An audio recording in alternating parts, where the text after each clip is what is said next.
Thank you for coming. I love your outfit. Well, I love your outfit, but I thank you. do want the earrings back. Oh, okay.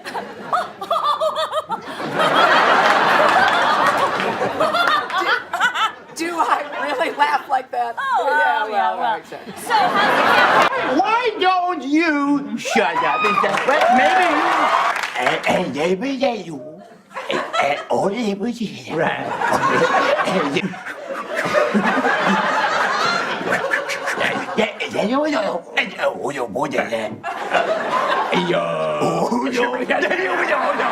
Joe Rogan!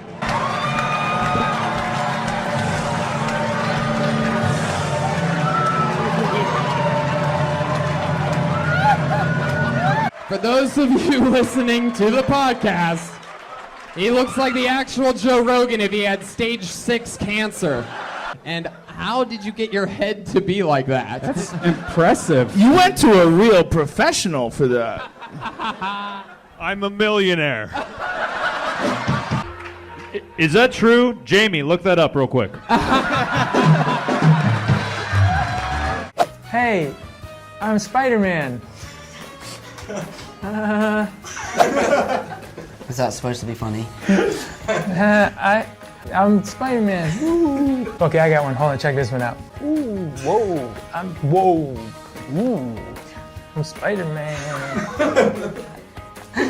What are you going to wear for Ellen? And I said, I'm going to wear, she goes, is it cocktail? And I said, well, I'm wearing like trousers, but cocktail.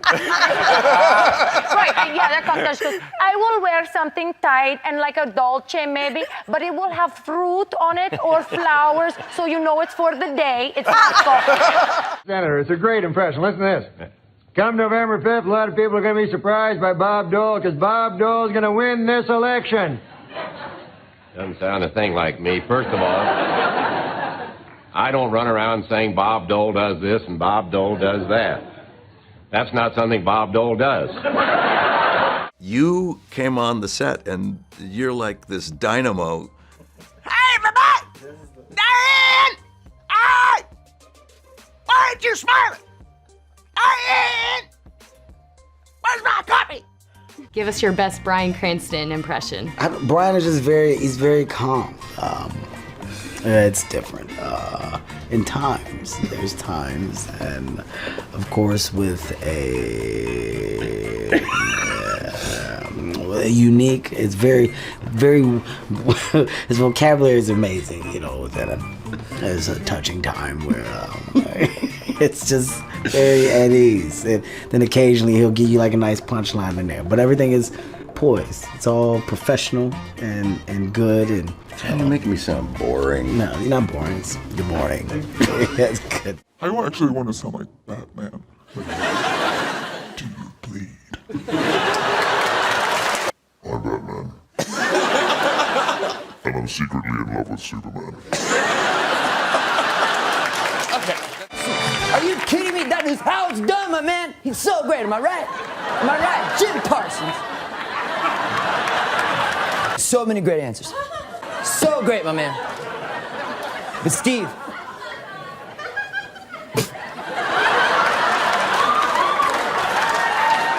I can be John Malkovich. I'm sorry?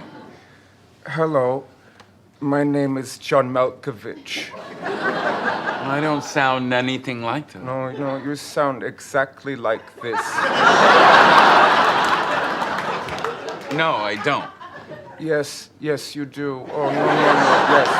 So, we're sitting here like a couple of regular fellas. I mean, you do what you do, I do what I gotta do. If I'm there and I gotta put you away, I won't like it. But if it's between you and some poor bastard whose wife you're gonna turn into a widow, brother, you are going down. What you got there? I'll tell you what, I want some. Yeah. There you go. Oh, right. Hey, I got a great idea. Yeah, go on. Hey, why don't you go out and do the rooster? Everybody, not sick. Do the rooster, go out like that. Great. You like it? Evans and Hemsworth, where I heard Chris saying, but how do you get this bit here? Fair question. Fair question. And Chris Hemsworth saying, I don't know, mate, like just work out and stuff. I can't believe you made a career out of staying in incredible shape, and now you're endorsing my inexpensive, convenient home workout machine. If you're done flapping your gums, maybe you might want to give Stone Cold Steve Austin, the Rattlesnake, a demonstration of your stupid Tony Little push-up machine. Here it is. Yeah, Paul. Rob Lowe and the Spice Girls are being. Do you enjoy the Spice Girls, Paul? Spice Girls, yeah. Yeah. Well, they'll be on the show. Yeah. And Paul, do you watch the Saturday Night Live show? Yeah. What time is that on now, Paul? Huh? I say, what time would that be on? It's like it's 11. It's live. I think. Yeah.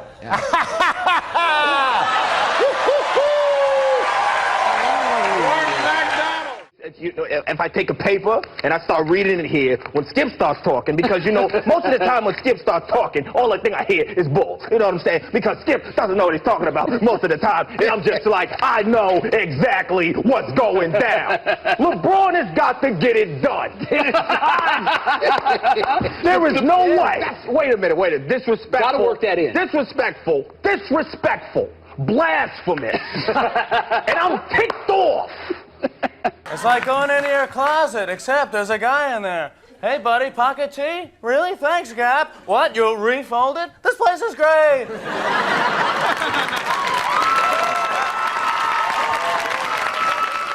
Stay tuned for more of the Sammy Davis Jr. tribute, honoring the one heavyweight I would never dare step into the ring with. Sammy, you're a true undefeated champ. Oh, wait.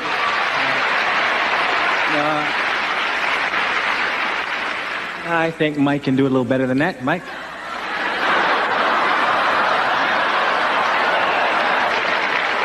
Okay, I'm gonna attempt to read this. This may be disastrous. Okay. Stay tuned for more of the Sammy Davis Jr. tribute, honoring the one heavyweight I would never dare step into the ring with. Sammy, you are truly the undefeated champion.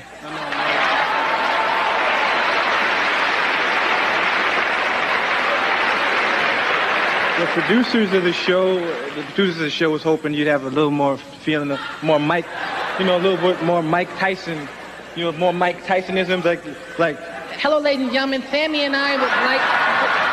I'm Loki of Asgard, and I'm burdened with glorious purpose. Get going. It's not this simple. It's not your natural state. It's the unspoken truth of humanity that you crave subjugation. The bright lure of freedom diminishes your life's joy. Basically, what I'm saying is. And cut. That's awesome. I can't believe you made it. Wow. When's the last time I saw you, Stanley? It's my brother John's wedding 15 years ago. I recall we stole the ice sculpture. I wonder what happened to it. I don't know. It probably melted. Vanessa, what are you doing? What? Oh, what? Yeah. I thought, because I do this great bit as Rachel. Is it a great bit, though? I mean, it kind of just sounds like all you're doing is like, what? Oh, what? Me? Oh, wow. No, I never. What? Yes. Wow. Is it like this? What? Wow. No, that's not. I'm Kevin Hart, right, in high school. Okay, yeah. Hey, everybody. Hey, girl. No, she ain't hear me. Hey, what's up, man? No, he ain't seen me. Come on. Oh, come on. Hey, Miss Johnson. Yeah, I'm gonna do good on that test. Yeah. Yes. My name is Dwayne The Rock Johnson.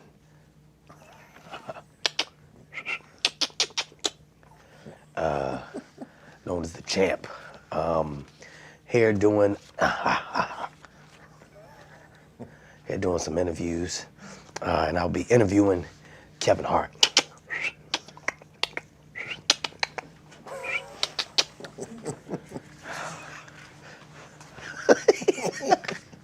Hey, what's up, man? All right, cool. Good to see you, Rock.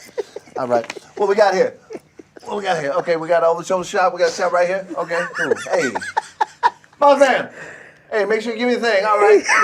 Yeah. Well, while physically we are exactly the same, there are some slight differences personality-wise. Yes, for example, this Nick is calm and stealthy like a ninja warrior. Whereas this Nick is an exaggerated, screaming psychopath who really just doesn't exist. Dwayne, we hear so much about your workout plan, and I'm curious if you could just walk me through a little bit about what it takes to be Dwayne Johnson. Oh, I'm glad you asked that question. First of all, you're Kathleen from Screen Junkies, right? I never forget a face, I never forget a thing. My mind's like a steel trap. I wake up at 5 a.m. and do 27,000 rip curls, bleed, blood, sweat, tears. That's the approach that I take to life. That's how I approach everything. Life is a delicious drink that you have to suck deep. There's no time like the present to enjoy your loved ones, your family, things, that, the other thing. And then projects, I gotta go. Wow, that's good. For 3.5 years, I couldn't fight. My best years, my prime years, man, my great years. 3.5 years, the 26, 27, 28, 29 and a half years old. You know, my best years. But then, out of nowhere, the state of Georgia, 1970, give me a title, license to come back and fight Jerry Quarry. Ugly Jerry Quarry. He's ugly. He got cut at the weigh-in. And I couldn't wait. 3 rounds, boom, knock him out. Then I go to Madison Square Garden, New York City. Oscar Bonavane is big, is awkward. He comes from Argentina. And 15 rounds, I go, 15 rounds, boom, left hook, knock that sucker out. And now Joe Frazier's the champion. I want Joe Frazier. The winner and still heavyweight champion of the world, Joe Frazier. I still think I won. So, welcome back. You've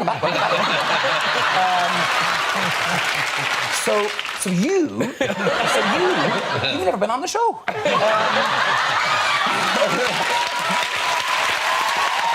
You see that look that Chuck is giving me over there? I hope it doesn't break into my voice. That's going to be nuts. He does not sound like me. He looks like a fool. Kenneth, tell him he's crazy. I'm just waiting. Number one, from the clips we've that was seen, you talking. My fault. Sorry, let me mirror what you're doing over there. All right, that's how bad stuff happens around here.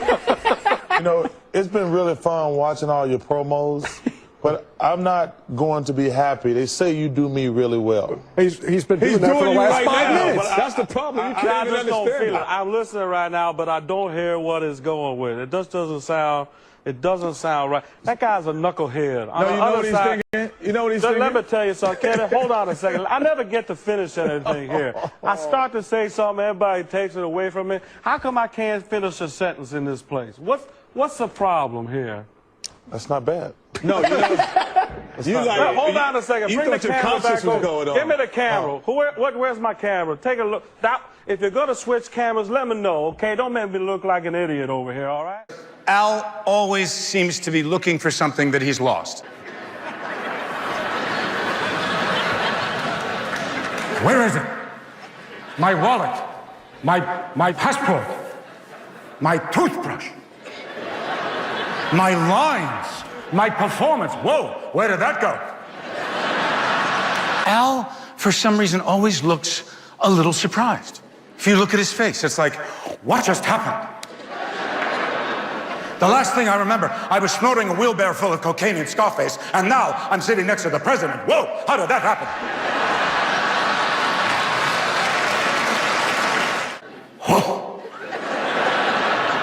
Al seems to have a lot of air. He's got to get it out. Whoa, hoo-ha. I blow it out, but it just comes right back in.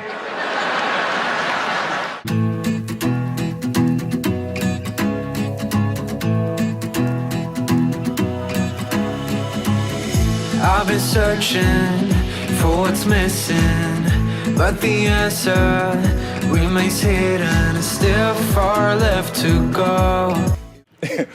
All my friends were saying mean things.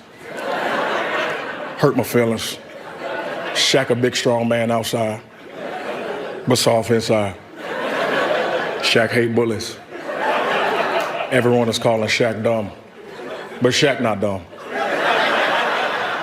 I have a doctorate. Charles is the dumb one. Charles probably think Dr. Red is a girl doctor. Shaq a boy doctor. Isn't this brave? Another day, another $50,000. Jack said, the one thing about Nichols is he's a comic. The bastard's always laughing. It's like working with a damn clown in a director's chair. But when I finally met Clint, he just said to me, I love that tape. And I show it to all my friends. Well, maybe we'll just turn the camera on and let him go.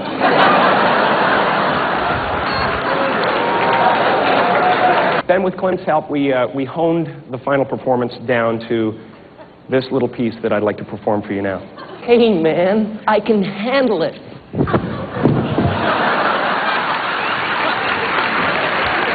Me, do me. Oh, well, let me ask you this question. How's your brother? Which one do you mean, George? The one with the appendicitis scar up there in his neck. Appendicitis is on the stomach. I know, but he was so ticklish they had to operate up there. Thank you. So I press play and it if you want plays. to go backwards, I press rewind. It actually goes back in time. Take a look at this, guys, man. Take a look at what's going on here. We're actually breaking the space-time continuum, man. Who designed the forward-backward mechanism that goes on with this thing? I was staying in the Lincoln bedroom last night, and I couldn't resist getting on the phone, and I called up the Secret Service as the president. Feel like going jogging tonight? In the nude. My wife and I were looking out on the lawn around midnight, and these guys were fully unclothed. Well, it's good to have. I've been studying him since yesterday, and I think I've actually. The way to do the president is to start out with Mr. Rogers. It's a beautiful day in the neighborhood. Then you add a little John Wayne. Here we go. Let's go over the ridge. You put them together. You got George Herbert Walker Bush. That's the thing there. Now, Stephen B. Smith, what do you think? Yeah. Well, let me just start by clarifying as far as Mark Greenberg goes. I mean no ill will, no animosity or acrimonious hostility toward him as I progress with my favorable insight and characterization of Michael Lewis Golick, or simply as one half of the team of the Mike's listening extravaganza that is Mike and Mike. Now, I know Mike Greenberg, and he is a friend. And when I say he's a friend, I mean that I'm sitting in the same vicinity as him as at this current juncture, but I digress. This dissertative verbal essay is supposed to be about positive attributes, qualities, characteristics of Mike Golick, the quintessential everyman, a man who, according to the Dan Le Batard program right here on ESPN Radio, is like the guy on a construction site with plumber's crack working on a sewage pipe and yelling, I need some light down here. He's you. He's me. Here's the thing. There's no way he's my son.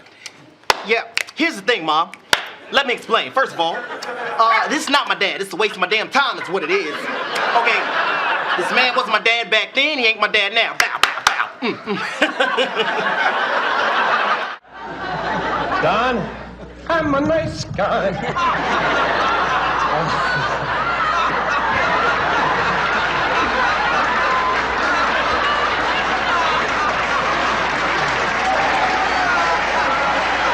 Now, here are some of the things that President Rickles was saying in my dream. King Faisal of Saudi Arabia, so glad you could come. Hope you find a parking place for your camel. Anyway, then, may I say something, Your Highness? And I say this from the bottom of my heart. You gotta be the ugliest. Let me tell you about a story so true. We're showing me style and it's all so cool. It's about a garment torn and frayed, getting his threads, the story conveyed. Walking down the streets with holes in my teeth. Each rip and tear, part of me you see. It ain't about the brand or the label it holds. It's about the journey, the stories it unfolds. In these ragged clothes I find my voice, a testament to resilience. My choice from the streets to the stage, I rock my style. In my tattered shirt, I walk that mile.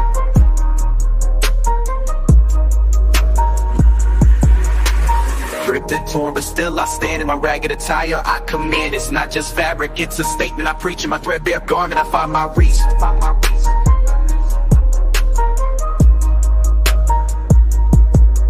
From the barrio to the bar, I make my mark. In my worn out jeans, I leave a spark. And they call it rags, but I call it art. And every stitch and tear, I'll play my part. It's the struggle of the streets, the hustle so real. In my tattered jacket, I seal the deal. A symbol of defiance against the status quo. My passion of pants, I let it show. It's not about the riches or the wealth I lack. In my faded hoodie, I stay on track. It's the heart of the hustle, the grind each day. In my worn out kicks, I find my way. Ripped and torn, but still I stand.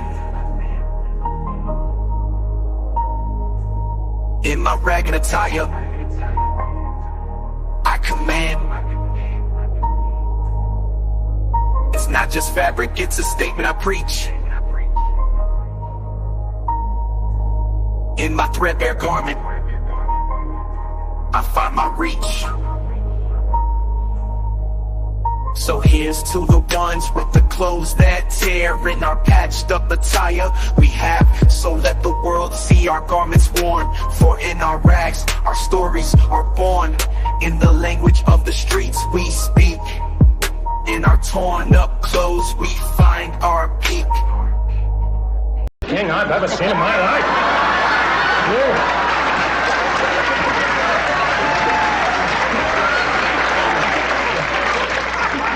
If your face was a building, it'd be condemned. Anyway, gang.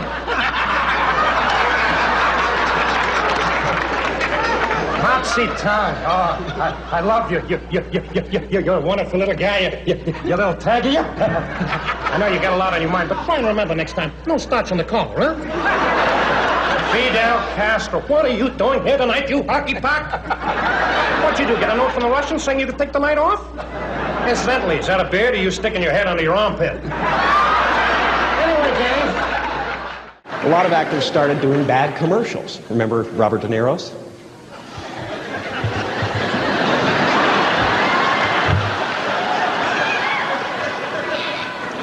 Now that's a spicy meatball.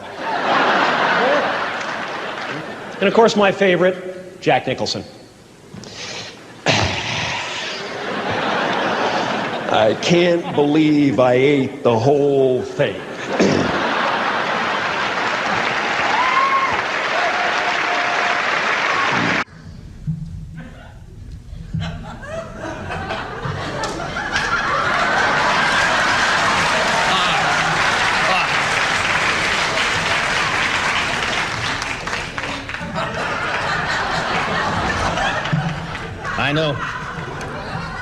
I know you love me tonight, but will you respect me in the morning?